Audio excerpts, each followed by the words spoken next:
جہیز کا کوئی تصور اسلام میں نہیں. خالص ہندوانہ رسم، خالص ہندوانہ رسم، خالص ہندوانہ رسم. ہندوؤں میں کیوں ہے؟ وہ اس لیے ہے، معقول بات ہے کہ لڑکی کا وراثت میں کوئی حصہ ہے ہی نہیں.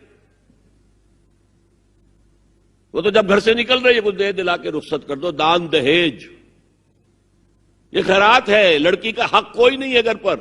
اسلام میں تو لڑکی وارث ہے. والد فوت ہوں گے وراثت تقسیم ہوگی، والدہ فوت ہوں گی کوئی ان کی ہے ملکیت وہ تقسیم ہوگی. شادی کے موقع پر کوئی جہیز اسلام میں نہیں، قطعاً نہیں. غلطی سے حضرت فاطمہ کے جہیز کو جہیز کہہ دیا گیا. وہ جہیز کیا تھا؟ ایک پیسہ بھی حضور کے اپنی جیب سے نہیں تھا. اس شادی میں خاص بات کیا تھی کہ دولہا کے ولی بھی حضور ہی ہے. اور کون ہے؟ علی کا کون تھا مدینے میں؟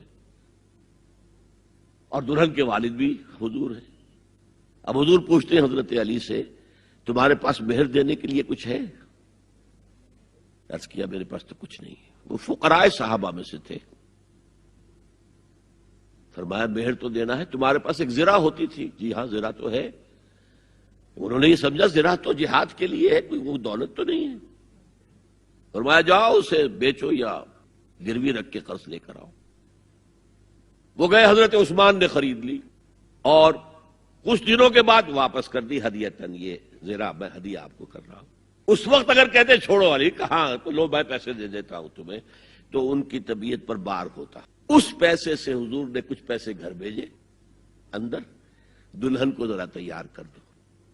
اور کچھ پیسوں سے وہ ایک گدا جس میں کھجور کی کھال بھری ہوئی تھی، اور 2 تکیے جس میں کھجور کی کھال بھری ہوئی تھی، ایک مشکیزہ کنویں سے پانی تو لانا ہی ہے نا، ایک چکی جو ہو یا گیہوں ہو پیسنا تو ہے نا، کوئی 1-2 برتن اور. اللہ اللہ خیر صلی اللہ. یہ تھا جسے جہیز کہتے ہیں، جس میں ایک پیسہ بھی حضور کا شامل نہیں ہے.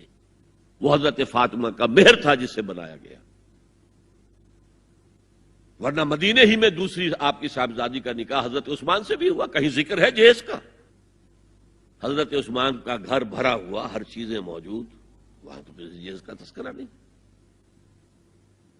بہرحال یہ شادی کو آسان کرو، زنا کو مشکل بناؤ. یہاں شادی کے لیے 9 من تیل ہوگا تو رادھا ناچے گی. ورنہ یہ کہ بڑی ہو رہی ہے، عمر ہو رہی ہے، سب کچھ ہو رہا ہے، لیکن کچھ تقاضے تو ہے نا، آخر کچھ تو کرنا ہوتا ہے نا. آخر کچھ نہ کچھ لوگوں کو تو کھانا کھلانا ہی ہوتا ہے نا. بارات تو آخر آئے گی ہی نا، کچھ نہ کچھ تو دینا ہی ہوگا. کچھ جوڑے کپڑے، کچھ یہ. اسلام کا فلسفہ جو میں نے 4-5 باتیں آپ کو بتا، فلسفہ یہ ہے کہ لڑکی کے باپ پر ایک پیسے کا بوجھ نہیں. اس نے لڑکی پال پوس کے تمہارے حوالے کر دیا، اب اور کیا چاہتے ہو تم؟ سارا مرد آزماں مرد آفرین، مرد کو چیلنج دیا ہے، تم مرد ہو، مہر تم دو گے. اور سب سے بڑھ کر کیا ہو رہا ہے آج کل بھی ہوتا ہے، وہ ہمارے ایک کچھ کام ہوتے ہیں اسلامی، وہ بھی ہے کچھ وہی ہندوانہ پس منظر. نکاح کی محفل میں چھوارے کون لے کے آتا ہے؟ جی لڑکے والے. اور پلاؤ کن سے کھاتے ہیں؟ بھائی جس وقت تمہیں مرغ پلاؤ کھلا رہا ہے وہ چھوارے نہیں بانٹ سکتا تھا؟ یہ ہے اسلام اور غیر اسلام کا امتزاج. چھوارے لڑکے والے لے کر آئیں گے اور پھر دعوت اڑائیں گے لڑکی والوں کی طرف سے. میں نے سنا ہے، میں اس کی تصدیق نہیں کر سکتا، کہ میوات میں جو مسلمان تھے، جو شدی کی تحریک جن پر چلائی گئی تھی، اور بہت سے لوگ شدی ہو بھی گئے تھے، اور اس فتنے کے مقابلے کے لیے مولانا محمد الیاس رحمۃ اللہ علیہ نے یہ تبلیغی سلسلہ شروع کیا تھا. وہاں سنا ہے کہ یہ ہوتا تھا، ایک تو نام بھی آدھے ہندوانہ آدھے مسلمان. اب شادی کرنی ہے، اچھا مولوی جی کو بلا لو، بول پڑھا دیں. لیکن وہ کہتے یہ بول پڑھانے سے یہ ہو گیا شادی؟ یہ تو سمجھ میں نہیں آئی. پھر وہ کہتے تھے پھیرے بھی ڈلوا لو. اب لڑکی کی چادر اور لڑکے کی چادر میں گرہ لگے اور پھر وہ سب کے سامنے 7 چکر لگائیں، تب تو پتا چلا کہ بات پکی ہو گئی. ورنہ یہ کہ قبول کر لیا بس